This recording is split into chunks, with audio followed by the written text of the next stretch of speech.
نحمده ونصلي على رسوله الكريم اما بعد فاعوذ بالله من الشيطان الرجيم بسم الله الرحمن الرحيم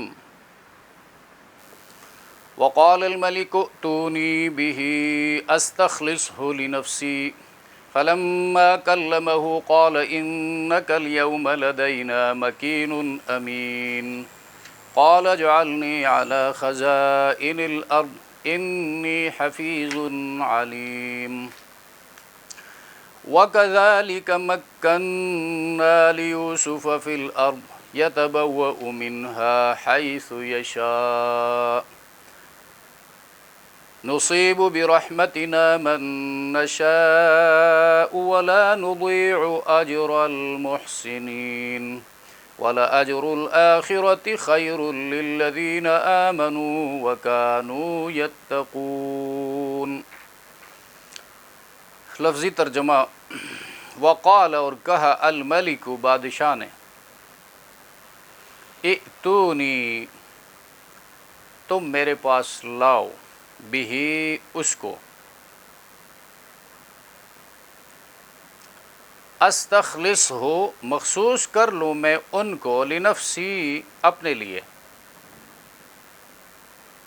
فلما پھر جب، کلمہ بات چیت کی اس نے ان سے، قال تو کہا بادشاہ نے، انک یقیناً آپ، الیوم آج، لدینا ہمارے نزدیک، مکین صاحب منزلت ہیں، امین امانت دار ہیں۔ قال کہا اس نے، اجعلنی مقرر کیجئے مجھے، علی خزائن الارض، خزائن یہ خزانتن اور خزینتن کی جمع ہے، خزائن جمع ہے خزانتن اور خزینتن کی، جس کے معنی ہے ذخیرہ رکھنے کی جگہ، سٹور روم، غلہ رکھنے کی جگہ، پیداوار پر، علی خزائنی پیداوار پر، الارض زمین کی، انی حفیظ یقیناً میں نگہبانی کرنے والا ہوں، علیم خوب جاننے والا ہوں۔ وَكَذَلِكَ اور اس طرح، مکنا قدم جمائے ہم نے، مکنا جگہ دی ہم نے، تمکین حکومت عطا کی، لیوسف یوسف علیہ السلام کے، فی الارض زمین میں، یعنی سرزمین مصر میں، یتبوأ تاکہ رہیں وہ، منہا اس میں، حیث جہاں، یشاء چاہے، نصیب نوازتے ہیں ہم،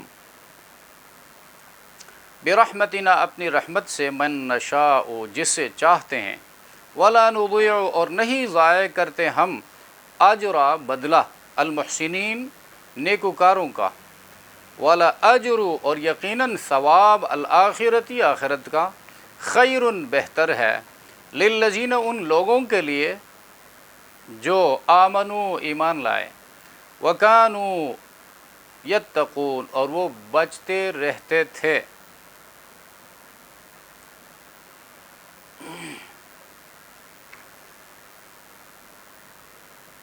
یہ آخری مرحلہ ہے، یوسف علیہ السلام اب مصر کی حکومت پہ فائز ہوتے ہیں۔ اس سے پہلے حضرت یوسف علیہ السلام کی آزمائشوں کا ذکر تھا، ان آزمائشوں سے نکلنے کے بعد اب بادشاہ کے سامنے حاضر ہوئے ہیں، اور مقدمہ کی تحقیق سے بادشاہ کے دل میں یوسف علیہ السلام کی وقعت اور بڑھ گئی، اور اس کی وجہ یہ تھی کہ امراۃ العزیز گورنر کی بیوی جو تھی، اس نے خود ہی اقرار کر لی کہ غلطی مجھ سے ہو گئی تھی، اور بیگمات مصر انہوں نے بھی گواہی دی کہ ہم نے اس کے اندر کوئی بری بات نہیں دیکھی۔ تو اس بادشاہ کو یوسف علیہ السلام سے بے حد عقیدت پیدا ہو گئی۔ اس کے مختلف اسباب تھے۔ ایک سبب یہ تھا کہ تمام کاہن جو بادشاہ کے دربار میں ہوتے تھے، عقلاء، کاہن، تجربہ کار، وزراء وغیرہ، اور جادوگر وہ خواب کی تعبیر سے عاجز تھے، صرف یہی تھے جنہوں نے بادشاہ کو اطمینان دلایا، یوسف علیہ السلام نے۔ دوسری بات یہ تھی، لمبی مدت تک یوسف علیہ السلام جیل میں رہے اور نکلنے میں جلدی نہیں کی، بلکہ صبر و استقلال اور ثابت قدمی کا ثبوت دیا کہ بھئی میری کیس پر نظر ثانی کی جائے۔ اور تیسری بات جو ہے یوسف علیہ السلام کی سیرت کا، وہ عزیز مصر کی بیوی کی وجہ سے وہ ان تمام تکلیفوں میں مبتلا ہو گئے، لیکن جب انہوں نے مقدمہ کی تحقیق چاہی تو اس کا نام تک نہ لیا، اس لیے کہ وہ ان کے محسن تھے اور محسنہ تھی۔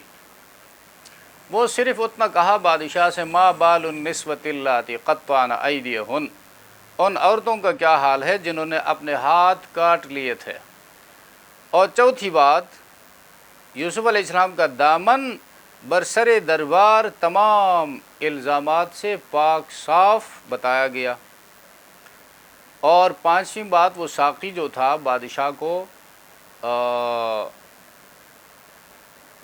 شراب پلانے والا، اس نے بھی یقیناً اپنے واقعات بادشاہ کو بتائے ہوں گے اور یوسف علیہ السلام کے علم و فضل اور تقوی کی تعریف کی ہوگی۔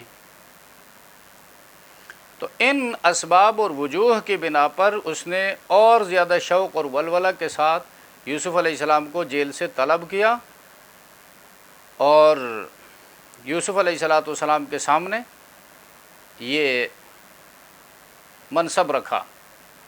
گفتگو کے بعد جو ہے اور بھی یوسف علیہ السلام کی شخصیت نکھر کر سامنے آ گئی۔ تو اس حوالے سے قرآن کریم یہاں بیان کرتا ہے وقال الملک۔ اب دیکھیں یہاں پر غور کرنے کی بات یہ ہے کہ ایک کو تو عزیز مصر امراۃ العزیز کہا ہے، وہ عزیز جو تھا یہ منصب کا نام ہے، لقب، جس طرح ہمارے یہاں تحصیلدار ہے، ڈپٹی کمشنر ہے یا گورنر ہے، اس قسم کا کوئی منصب تھا، افسر اعلیٰ سمجھو۔ وہ زلیخا اس کی بیوی تھی، وہ پورے مصر کی بادشاہت اس کے حوالے نہیں تھی، مصر کا بادشاہ یہ تھا۔ قال الملک، بعض اس کو فرعون بتاتے ہیں، اس زمانے کا فرعون نہایت نرم دل تھا اور بعد میں مسلمان بھی ہو گیا تھا، اس لیے اس وقت جو ہے جب یہ گفتگو ان کے درمیان ہو رہی تھی تو اس نے یوسف علیہ السلام سے یہی کہا کہ تخت نشینی میں تجھ سے بزرگ تر رہوں گا، باقی اختیارات آپ کے ہوں گے۔ تو یہ خود بائبل کتاب پیدائش میں یہ بات موجود ہے۔ تو یہ بادشاہ، بعض کہتے ہیں فرعون تھے، بعض کہتے ہیں نہیں فرعون نہیں تھے، فراعنہ کا دور بعد میں شروع ہوا ہے اور وہ بڑے ظالم بادشاہ گزرے ہیں۔ تو بہرحال جو بھی ہو، قرآن کریم نے اس کو ملک سے تعبیر فرمایا۔ قال الملک، بادشاہ نے کہا، حکم دیا، ائتونی بہ، تم انہیں میرے پاس لاؤ، استخلصہ لنفسی، تاکہ میں ان کو اپنے لیے مخصوص کر لوں۔ یعنی یوسف علیہ السلام اب دربار شاہی میں حاضر کیے گئے۔ فلما کلمہ، پھر جب بادشاہ نے یوسف علیہ السلام سے گفتگو کی، پہلی ہی ملاقات میں یوسف علیہ السلام کی گفتگو سن کر بادشاہ نہایت معتقد ہو گئے، اس سے نہایت متاثر ہو گئے۔ تو گفتگو کا بھی اپنا ایک اثر ہوتا ہے، الفاظ کا بھی اپنا ایک ٹمپریچر ہوتا ہے، لہٰذا گفتگو کے دوران اور خصوصاً دعوتی لائن میں گفتگو کرتے ہوئے مد مقابل جو ہے اس کی حیثیت کا خیال رکھنا چاہیے کہ کس قسم کی شخصیت کے ساتھ ہم گفتگو کر رہے ہیں، عمر میں بڑا ہے اور علم میں بڑا ہے، اپنے علاقے کا سردار ہے اور صاحب منزلت ہے۔ تو حدیث میں بھی یہ آتا ہے، حضرت علی فرماتے ہیں انزل الناس منازلہم، لوگوں سے ان کے مرتبے کے مطابق گفتگو کرو، کلام کرو۔ اور وہ ان پڑھ ہے یا بہت بڑا تعلیم یافتہ ہے، اس حوالے سے دعوتی لائن میں گفتگو کا ایک اثر ہوتا ہے اور الفاظ کا اپنا ایک ٹیمپریچر ہوتا ہے، جن کا جب ٹکراؤ انسانی دماغ سے ہوتا ہے، انسانی عقل سے ہوتا ہے، تو وہاں سے کچھ نتائج پھر برآمد ہوتے ہیں اس گفتگو کے نتیجے میں۔ اور ویسے بھی زبان دل کا ترجمان ہوتا ہے، اس بندے کے دل میں جو کچھ ہے وہ اس کی زبان پہ آتا ہے۔ تو یوسف علیہ السلام نے ایسی گفتگو کی، قحط سالی کے بارے میں اس کو بتایا، خواب کی تعبیر بھی بتا دی، تدبیر بھی کہ اس کے بعد کیا کیا جائے، اور یہ قحط جو ہے کہاں کہاں تک علاقوں کو اپنی لپیٹ میں لے لے گا، اور ہم اس کے ساتھ کہاں تک نبرد آزما ہو سکتے ہیں، مقابلہ کر سکتے ہیں، اس کے طریقے کیا ہو سکتے ہیں، اس کے لیے بندوں کی ضرورت کتنی ہوگی، وغیرہ وغیرہ۔ تو بادشاہ ان کے معتقد ہو گئے۔ قال، اور جب ان کی گفتگو سنی تو انک الیوم لدینا مکین امین، بادشاہ نے کہا اے یوسف، آج کے دن آپ ہمارے نزدیک یقیناً صاحب قدر، صاحب منزلت، امانت دار ہیں، یعنی ہمیں آپ پر بھروسہ ہے، ہماری نگاہ میں اب آپ کا بڑا رتبہ ہے۔ بتلائیے اس آنے والی مصیبت سے جس کی خواب میں خبر دی گئی، مملکت کو کیسے بچایا جا سکتا ہے؟ تو یہاں پر یہ بات بھی پھر قابل غور ہے۔ یوسف علیہ السلام سے وہ جب پوچھتے ہیں تو یوسف کے کردار کے حوالے سے پوچھتے ہیں، آپ انک الیوم لدینا مکین اور امین، آپ کو اختیار، صاحب منزلت ہیں، تو یہ صاحب منزلت کیسے بنے، کتنے مراحل سے گزرنے کے بعد بنے؟ تو یوسف علیہ السلام نے پھر وہ طریقے ان کو بتا دیے کہ ایسے شخص کو مالیات پر مقرر کیا جائے جس میں یہ صفات ہوں، وہ امین ہو اور سمجھدار ہو۔ دوسری بات یہ کہ آمدنی کے ذرائع اور وسائل پر اس کی نظر ہو کہ کتنا آتا ہے اور کتنا خرچ ہوتا ہے۔ اور تیسری بات یہ ہے وہ اس بات کو بھی جانتا ہو کہ حکومت کی مالی حالت کو کس طرح مستحکم، مضبوط بنایا جا سکتا ہے۔ اور چوتھی بات، سلطنت کی تمام ضروریات سے وہ واقف ہو۔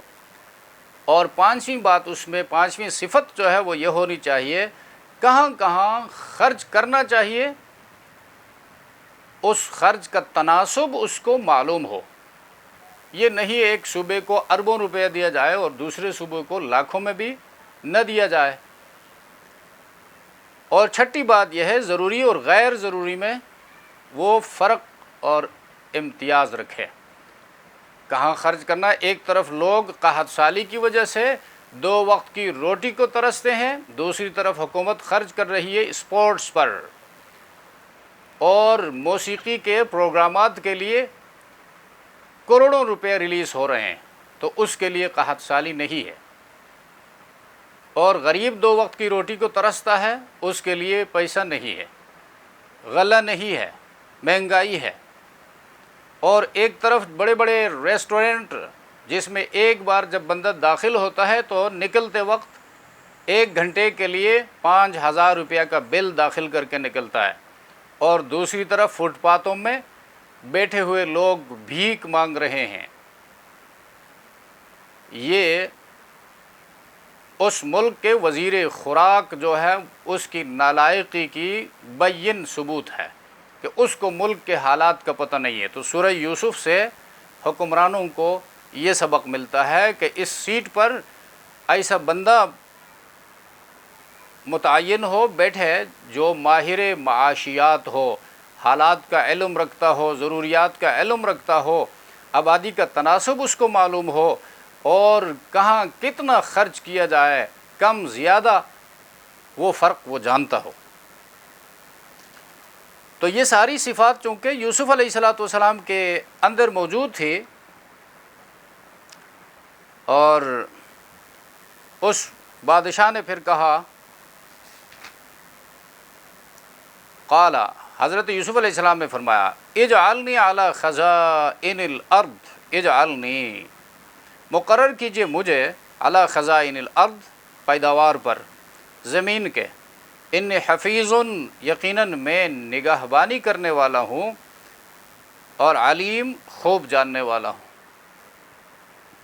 یہاں پر بھی پھر یہ مسئلہ ہے، یوسف علیہ السلام نے اپنے آپ کو پیش کیا اس خدمت کے لیے، اس لیے کہ اس وقت سیدنا یوسف علیہ السلام کو یہ اندازہ تھا کہ اس ملک میں میرے سوا اس حالت کو کنٹرول کرنے والا، ان امور کو جاننے والا دوسرا نہیں ہے۔ تو جہاں کہیں بھی ایسا معاملہ پیش آ جائے، کوئی قابل بندہ اس میں موجود ہو اور اس کو یہ اندازہ ہو کہ ان حالات کو میں کنٹرول کر سکتا ہوں، لہٰذا وہ اپنی خدمات پیش کر سکتا ہے کہ جی میں اکانومسٹ ہوں، لہٰذا میں اس کو سنبھال سکتا ہوں، میں ایجوکیشنلسٹ ہوں، تعلیمی اصلاحات میں کر سکتا ہوں، لا سکتا ہوں، اور میں ایک مصلح ہوں، اس علاقے میں، اس ملک میں جو تعلیم کے حوالے سے کمزوریاں ہیں، کوتاہیاں ہیں، ان کو میں کنٹرول کر سکتا ہوں، تو اس آدمی کے لیے اس وقت جائز۔ تو حدیث میں جو فرمایا گیا ہے کوئی منصب مانگے تو اس کو نہیں دینا چاہیے، تو اس کا مطلب بھی علماء نے یہی بیان کیا ہے۔ جب بہت سارے لوگ موجود ہیں اور ان سب کی موجودگی میں ایک آدمی بڑھ چڑھ کر آگے بڑھنے کی کوشش کرتا ہے اور منصب کی تلاش میں پھرتا ہے، تو اس کو ہم نہیں دیں گے، اللہ کے رسول نے فرمایا۔ تو یوسف علیہ السلام کا یہ جو فعل ہے، اس ایک مسئلہ یہ بھی ثابت ہوتا ہے کوئی عہدہ اور منصب جو ہے طلب کرنا، یعنی خاص صورتوں میں جائز ہے۔ وہ یہی صورت ہے کسی خاص عہدے کے متعلق معلوم ہو کوئی دوسرا آدمی اس کا اچھا انتظام نہیں کر سکے گا اور اپنے بارے میں یہ اندازہ ہو کہ وہ اچھی طرح انجام دے سکے گا، تو ایسی حالت میں اس عہدہ کا خود طلب کرنا بھی جائز ہے، اور اس کے لیے اپنے کسی کمال یا فضیلت کا تذکرہ کرنا پڑے تو وہ بھی جائز ہے۔ یہ تزکیہ نفس اور پاک بازی جتلانے میں داخل نہیں ہے۔ اور پھر یہاں پر علماء کرام یہ بھی فرماتے ہیں جو بندہ یوسف علیہ السلام کی طرح پاک باز ہو، یوسف علیہ السلام کی طرح منجا ہوا ہو، یوسف علیہ السلام کی طرح امین ہو، یوسف علیہ السلام کی طرح مخلص ہو، یوسف علیہ السلام کی طرح ان حساب کے اصولوں کو جانتا ہو، تو ایسے آدمی کو آگے آنا چاہیے۔ لیکن آج کل جو ہو رہا ہے وہ آنے سے پہلے کرپشن کا نقشہ ذہن میں لے کر آتے ہیں، ان کے لیے پھر یہ منصب جو ہے درست نہیں، ان کی آخرت برباد ہوگی۔ قال اجعلنی علی خزائن الارض، تو خزائن الارض سے یعنی پورے مصر کی حکومت مراد ہے، یہ مطلب نہیں کوئی ایک ڈپارٹمنٹ جو ہے میرے حوالے کیجئے، خزائن الارض پورے مصر کی حکمرانی۔ انی حفیظ علیم، یہاں پر بھی حفیظ حفاظت کرنا، یہ حفاظت کرنا دیانت اور امانت مانگتا ہے، جس میں امانت کی پاسداری نہ ہو وہ حفاظت نہیں کر سکتا، اور جو محافظ نہ ہوگا وہ کرپٹ ہوگا۔ جس طرح آج کل کے آفیسرز ہیں، ڈپارٹمنٹ پر وہ مقرر ہیں، لیکن جب وہ ریٹائرڈ ہوتے ہیں تو پھر اس ڈپارٹمنٹ کا بیڑا غرق کر کے باہر نکلتے ہیں۔ یوسف علیہ السلام نے فرمایا حفیظ، میں نگہبان ہوں، علیم، علیم سے مراد جاننے والا، دین کو جاننے والا، تو ظاہر بات ہے وہ تو خاندان نبوت کا آدمی تھا، جاننے والا، اللہ کی معرفت کو جاننے والا، لیکن یہاں پر مراد ہے میتھمیٹیشین، میں حساب دان ہوں، میں حساب جانتا ہوں، اس لیے کہ اب قحط پڑنے والا ہے، لہٰذا اس میں حساب کی ضرورت ہے، اور حساب سے لوگوں کو غلہ دیا جائے، کھانے کی چیزیں دیا جائے، اور حساب سے اس کو رکھا جائے۔ انی حفیظ علیم، تو دو صفات ذکر کی اور ان کا تعلق کردار سے ہے۔ لہٰذا یوسف علیہ السلام یہ بھی کہہ سکتے تھے انی حسین جمیل، میں نہایت خوبصورت ہوں اور جمیل ہوں۔ وہ بھی حقیقت تھی، یوسف علیہ السلام نہایت حسین انسان تھے، نہایت جمیل تھے، لیکن غیر فطری چیز جو ہے غیر اختیاری چیز کو یوسف علیہ السلام نے پیش نہیں کیا۔ حسن تو اللہ کا دیا ہوا ہے، اس میں انسان کا کوئی دخل نہیں ہے۔ حفاظت جو ہے یہ صفت انسان کا اختیاری ہے، کسبی ہے، اور علیم حسابدان ہونا یہ انسان کا اختیاری ہے۔ لہٰذا درجہ اور مرتبہ جب ملتا ہے اختیاری کمال پر ملتا ہے۔ کسب کمال کن کہ محبوب جہان شوی، فارسی کا مقولہ ہے کمال اپنے اندر پیدا کرو دنیا والوں کے محبوب بنو گے۔ تو یوسف علیہ السلام کے اندر یہ کمالات تھے تو دنیا کے وہ محبوب بن گئے۔ تو انی حفیظ علیم، لہٰذا اوقات کو ضائع نہیں کرنا چاہیے بلکہ اسکل حاصل کرنے کی کوشش میں اوقات کو لگانا چاہیے، اسکل حاصل کرنے کی کوشش میں مال کو صرف کرنا چاہیے۔ انی حفیظ علیم۔ وَكَذَلِكَ مَكَّنَّا لِيُوسُفَ فِي الْأَرْضِ، کذالک اور اسی طرح مکنا لیوسف ہم نے تمکین دی۔ تو یہاں پر یہ دیکھنا ہے، ایک تو یہ ہے کہ اللہ فرماتا ہے آخرت کا اجر جو ہے دنیا کے اجر سے، دنیا کے بدلے سے بدرجہ بہتر ہے۔ سیدنا یوسف علیہ السلام کی مصری زندگی میں دو انقلاب آئے، ایک جب کہ وہ غلام بن کر بکے، پھر عزیز کی نظروں میں ایسے معزز ہو گئے کہ اس کی ساری املاک کے، اس کے قلعے کے محافظ مختار بن گئے۔ ایک انقلاب یہ۔ دوسرا جب کہ قید خانہ سے رہا ہوئے اور نکلتے ہی حکمرانی کے اعلیٰ عہدے پر پہنچ گئے، تو قرآن کریم نے دونوں جگہ قدرت الہی یاد دلائی ہے۔ جب پہلے انقلاب تک سرگزشت پہنچی تھی تو 21ویں آیت میں حکمت الہی کی کرشمہ سنجیوں پر توجہ دلائی تھی، اور اب جب کہ دوسرا انقلاب پیش آیا تو اسی طرح ارشاد فرماتے وَكَذَلِكَ اور اسی طرح مَكَّنَّا لِيُوسُفَ ہم نے سرزمین مصر میں یوسف علیہ السلام کے قدم جما دیے۔ فی الارض سے مراد پوری دنیا نہیں ہے بلکہ مصر کی سرزمین ہے۔ یتبوؤ وہ رہتے تھے، یتبوؤ جگہ پکڑتے تھے، منہا اس میں، حیث یشاء جہاں چاہتے، یعنی ساری سرزمین مصر یوسف علیہ السلام کی تھی، ملک کے ہر گوشہ کو وہ اپنی جگہ کہہ سکتے تھے، تو پورے ملک مصر میں آپ کو اقتدار کامل حاصل تھا۔ نصیب برحمتنا من نشاء، نصیب ہم جسے چاہتے اپنی رحمت سے نوازتے ہیں، ولا نضيع اجر المحسنین اور ہم ضائع نہیں کرتے ہیں بدلہ، ثواب، مزدوری محسنین احسان کرنے والوں کا۔ احسان کہا، احسان اخلاص، جو صرف اللہ کی رضا کے لیے کام کرتے ہیں وہ محسنین ہے۔ لہٰذا اللہ فرماتا ہے محسنین کا اجر ہم ضائع نہیں کرتے۔ نیک جو ہے، نیک عمل کا بیج کبھی ضائع نہیں ہوتا، ضرور وہ پھل لا کر رہتا ہے، مگر یہ ضروری نہیں کہ ہر نیکوکار کو اس کے نیک عمل کا پھل دنیا میں مل جائے۔ دنیا کے بارے میں تو قانون خداوندی یہ ہے کہ وہ اپنی حکمت بالغہ سے جس سے مناسب سمجھتے ہیں اپنی رحمت سے نوازتے ہیں۔ لہٰذا نیکوکار جو ہے حکومت و اقتدار اور دولت و ثروت کو اپنی یعنی عیش و عشرت کی زندگی کو نیکی اور نیکوکاری کا اصلی اور حقیقی بدلہ نہ سمجھے، بلکہ اصلی اجر جو مومن کو مطلوب ہونا چاہیے وہ ہے جو اللہ تبارک و تعالیٰ آخرت میں عطا فرمائیں گے۔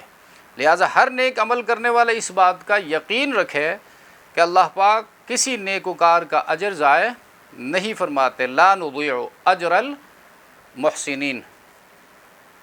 اگر دنیا میں کسی حکمت سے نیک عملی کا پھل نہ ملے تو آخرت میں ضرور ملے گا۔ ولا اجر الآخرتی، اور آخرت کا اجر خیر بہتر ہے، للذین آمنوا، ان لوگوں کے لیے جو ایمان لائے۔ تو پتہ چلا آخرت کے لیے جو کام کیا جاتا ہے، یہاں پر جو نیکیاں، جو اچھائیاں، جو خدمت کی جاتی ہے، کسی کے ساتھ تعاون کیا جاتا ہے، اس کے ساتھ ایمان ضروری ہے آخرت میں ان کا اجر پانے کے لیے۔ ولا اجر الآخرتی خیر للذین آمنوا، اللہ کو نہ ماننے والے جو اچھے کام کرتے ہیں، ہاسپٹل بناتے ہیں، اسکول بناتے ہیں، یونیورسٹی بناتے ہیں، غریبوں کی مدد کرتے ہیں، بیواؤں کے ساتھ تعاون کرتے ہیں، ان کا اجر ان کو دنیا ہی میں دیا جاتا ہے، آخرت میں ان کے لیے کچھ بھی نہیں ہے۔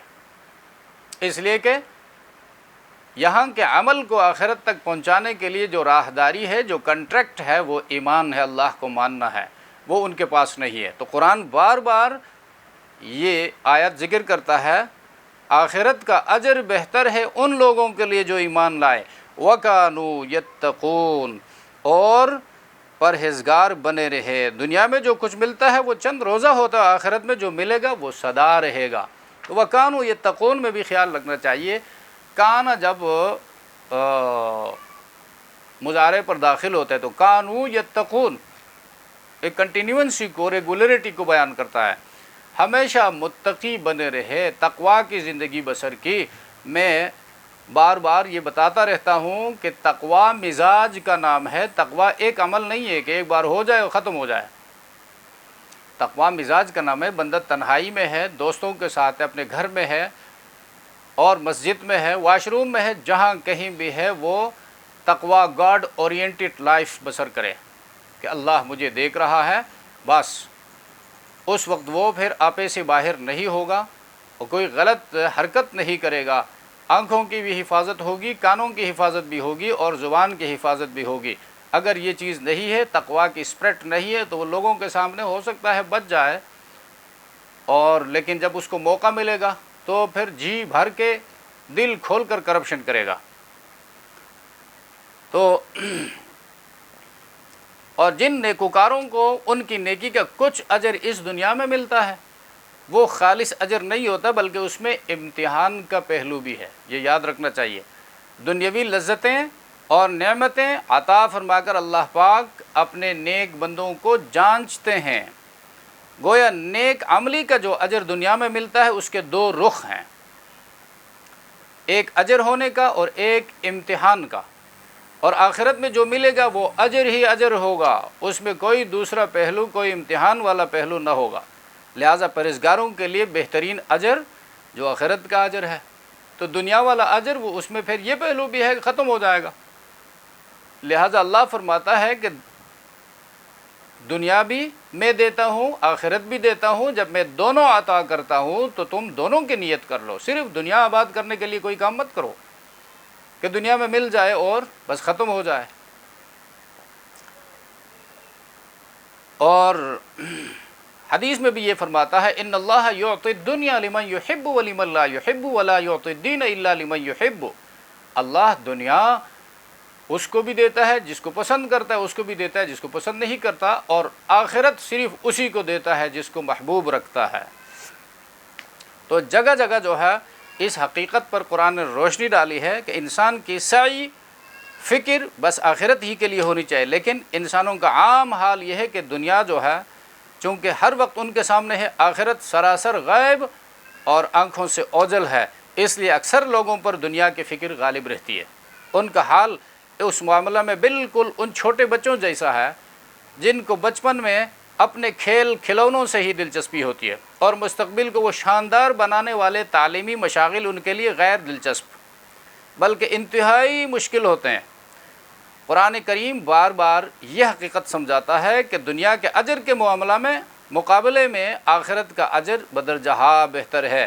وہ کہتا ہے کہ دنیا کا سرمایہ تو قلیل ہے، پرہیزگاروں کے لیے آخرت بہتر ہے۔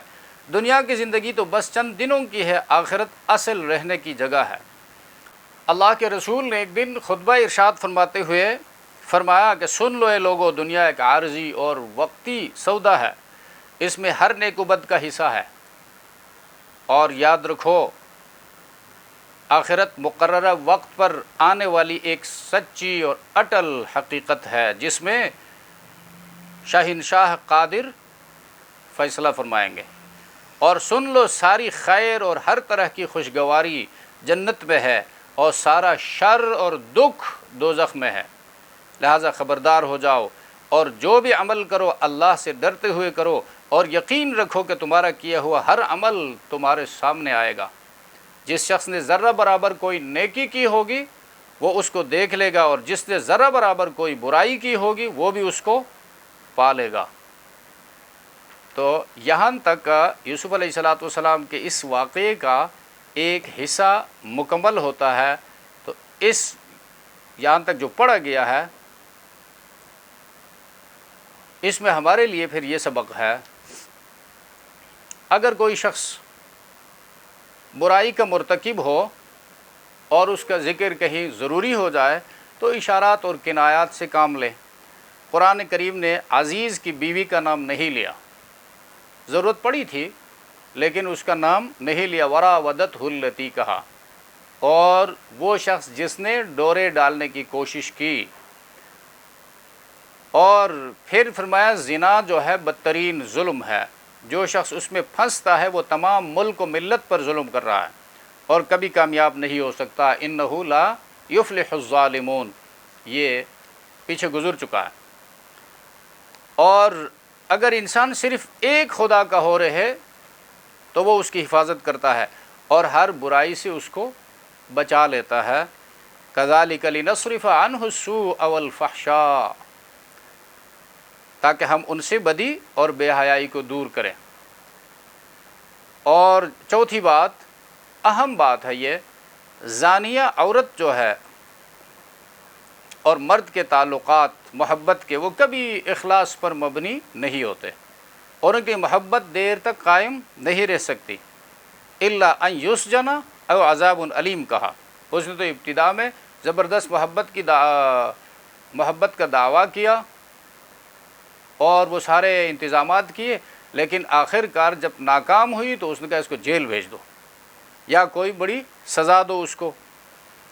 اور پانچویں بات یہاں تک جو پڑھا گیا ہے یہ معلوم ہوا، گواہ موجود نہ ہو تو قرائن سے کام لے کر فیصلہ کیا جا سکتا ہے۔ ان کان قمیصہ قد من قبل، اگر اس کا قمیص آگے سے پھٹا ہو، یہ قرائن ہے۔ اور چھٹی بات، اگر دنیا کی باطل قوتیں اور شیطانی حکومتیں حرص کے سبز باغ دکھا کر تمہیں راہ حق سے ہٹانے کی کوشش کرے تو ملک و ملت سے غداری کے لیے مجبور کرے، اور ایسا نہ کرنے پر تمہیں جیل جانا پڑے اور تو اس کو قبول کر لو۔ رب السجن احب الی مما یدعوننی الیہ، پروردگار جس کام کی طرف یہ مجھے بلاتی ہے اس کی نسبت مجھے قائد پسند ہے۔ اور ساتویں بات یہ کہ ہر مصیبت و تکلیف کے وقت انسان خدا ہی کی طرف رجوع کرے، رب السجن احب الیہ۔ اور آٹھویں بات یہ کہ ہر گناہ سے بچنے کے لیے خدا ہی کی توفیق کا طلبگار رہو۔ یوسف علیہ السلام نے فرمایا وَإِلَّا تَصْرِفْ عَنِّي كَيْدَهُنَّ أَصْبُ إِلَيْهِنَّ وَأَكُن مِّنَ الْجَاهِلِينَ، اے اللہ اگر تو مجھ سے ان کے فریب کو نہ ہٹائے گا تو میں ان کی طرف مائل ہو جاؤں گا اور نادانوں میں داخل ہو جاؤں گا۔ نویں بات یہ ہے کہ ہر مسلمان کے ایمان کو اپنے یعنی اتنے رفیع اور بلند مقام پر ہونا چاہیے کہ وہ مصیبت کو تکلیف کے مقابلہ میں زیادہ خیال کرے۔ 10ویں بات یہ کہ کسی بڑے سے بڑے انسان کو اپنے تقوی پر غرور اور استکبار زیبا نہیں۔ یوسف علیہ السلام کتنے مضبوط ایمان والے تھے، پھر بھی یہی کہا اسب الیہن، یا اللہ اگر تیری مدد شامل حال نہیں رہی تو میں ان کی طرف مائل ہو جاؤں گا۔ اور 11ویں بات جو ہے، مبلغین اور دعات اسلام کا یہ فرض ہے کہ وعظ و تذکیر کے وقت سامعین کی دلچسپی کا ضرور لحاظ رکھے۔ جس طرح وہ خواب کی تعبیر پوچھنے والے 2 بندے آئے تھے تو یوسف علیہ السلام نے فرمایا قبل ان یاتیکما، اس سے پہلے کہ تمہارے پاس کھانا آ جائے میں تعبیر بتا دوں گا۔ اور 12ویں بات یہ ہے کہ علم حاصل کرنا ہو تو استاذ کے ادب اور احترام کا لحاظ کرنا ضروری ہے۔ خواب کی تعبیر پوچھنے والا بادشاہ کا باورچی جب واپس آ گیا تو اس نے کہا یوسف ایھا الصدیق، اے سراپا صدق، سچائی ہمیں بتائیے، یعنی انتہائی ادب کے ساتھ اس نے پوچھا۔ اور 13ویں بات، خدا پرستوں کو دنیاوی عزت کی چاہ نہیں ہوتی، ان کی نظر طہارت اور پاکیزگی پر ہوتی ہے۔ اس بندے نے آ کر کہا کہ بادشاہ آپ کو بلاتا ہے۔ یوسف علیہ السلام نے فرمایا ارجع الی ربک، اپنے آقا کے پاس واپس جاؤ اور میری کیس پر ریویو کا اس کو کہو۔ اور 14ویں بات، صبر و عصمت سے تمسک اور اعتصام کرو، پاک دامنی کے ساتھ صبر کر کے، کہ یہی کامیابی کی راہ ہے۔ استخلصہ لنفسی، جب یوسف علیہ السلام پاک دامنی کے ساتھ رہے اور صبر کے ساتھ رہے تو بادشاہ نے کہا اس کو میں اپنے لیے مخصوص کرتا ہوں۔ اور پھر آخری بات، اگر ملک میں ارباب علم و فضل اور دانش و بینش کا فقدان پیدا ہو تو جس شخص میں اچھے صفات موجود ہوں، نظم و ادارہ کی اعلیٰ ترین قابلیت ہو، چاہیے کہ وہ خود اپنی خدمات پیش کرے اور ملک کو بتا دے کہ اس سے قابل تر اور کوئی شخص موجود نہیں ہے۔ تو اجعلنی علی خزائن الارض انی حفیظ علیم، مجھے اس ملک کے خزانوں پر مقرر کر دیجئے کیونکہ میں حفاظت بھی کر سکتا ہوں اور اس کام سے واقف بھی ہوں۔ سبحان ربک رب العزۃ عما یصفون وسلام